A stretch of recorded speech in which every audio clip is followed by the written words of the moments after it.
लोकसभा चुनाव 2024 में बिहार में एनडीए बनाम इंडिया गठबंधन की फाइट हो रही है, लेकिन कुछ सीटों पर त्रिकोणीय मुकाबला देखने को मिलेगा, जिसकी वजह से सियासी लड़ाई दिलचस्प हो गई है।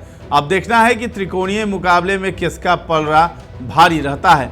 नमस्कार, आप देख रहे हैं दर्श न्यूज़। मैं हूं आपके साथ रितेश शर्मा। बिहार की सियासत में इस बार अधिकांश सीटों पर एनडीए और इंडिया गठबंधन के बीच आमने सामने की टक्कर है, लेकिन करीब 1 दर्जन सीटों पर त्रिकोणीय मुकाबला देखने को मिल रहा है। इनमें से कुछ जगहों पर टिकट न मिलने से बागी हुए उम्मीदवारों ने निर्दलीय ताल ठोक रखी है, तो कुछ बसपा से चुनावी मैदान में उतरे हैं। ये दोनों में से किसी न किसी गठबंधन का गेम बनाने और बिगाड़ने की ताकत रखते हैं। ऐसे में अब देखना है कि त्रिकोणीय मुकाबले में किसका पलड़ा भारी रहता है। बिहार में लोकसभा की 40 सीटों में से 19 सीटों पर 4 चरण में चुनाव हो चुके हैं। 5वें चरण में 5 सीटों पर वोटिंग हो चुकी है और आगे 2 चरण में 16 सीटों पर चुनाव है। इस तरह अंतिम 3 चरणों में 21 सीटों में से जहां आरजेडी के 11 तो बीजेपी की भी 11 सीट हैं। जेडीयू 7, कांग्रेस 5, माले 3, वीआईपी 1 और उपेंद्र कुशवाहा की पार्टी 1 सीट पर चुनाव लड़ रही है। बिहार में जिन सीटों पर लोगों की निगाहें हैं उसमें काराकाट, जहानाबाद, सिवान, बक्सर, झंझारपुर सीट है, जहां पर त्रिकोणीय मुकाबला होता नजर आ रहा है। काराकाट में पवन सिंह ने बनाया है त्रिकोणीय मुकाबला। काराकाट में एनडीए उम्मीदवार के तौर पर उपेंद्र कुशवाहा चुनाव लड़ रहे थे और इंडिया गठबंधन के राजाराम सिंह यानी सीपीआई-एमएल को चुनौती दे रहे हैं। ऐसे में भोजपुरी पावर स्टार पवन सिंह के निर्दलीय चुनावी मैदान में उतरने के चलते मुकाबला त्रिकोणीय हो गया है। उपेंद्र कुशवाहा और राजाराम दोनों कुशवाहा समुदाय से आते हैं, जिनकी इस क्षेत्र में अच्छी खासी संख्या है। पवन सिंह ठाकुर समुदाय से आते हैं। पवन सिंह के उतरने के बाद से सवर्ण वोटर बीजेपी से छिटकता नजर आ रहा है, जिसके चलते उपेंद्र कुशवाहा के लिए चुनौती खड़ी हो गई है। पवन सिंह की ग्रामीण इलाकों में बड़ी फैन फॉलोइंग है और सवर्ण वोटों के बदौलत मुख्य मुकाबले में खड़े नजर आ रहे हैं।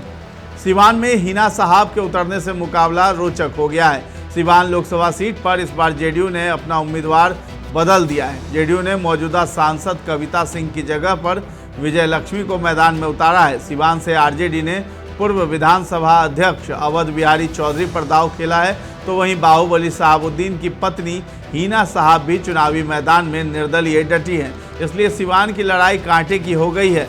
सवर्ण वोटर बड़ी संख्या में हिना साहब के साथ खड़े नजर आ रहे हैं। इसके अलावा हिना साहब जिस तरह प्रचार कर रही हैं और मंदिर मंदिर जा रही हैं, पप्पू यादव भी उनके पक्ष में प्रचार करने के लिए उतर रहे हैं। जहानाबाद में अरुण कुमार भी ठोक रहे हैं ताल।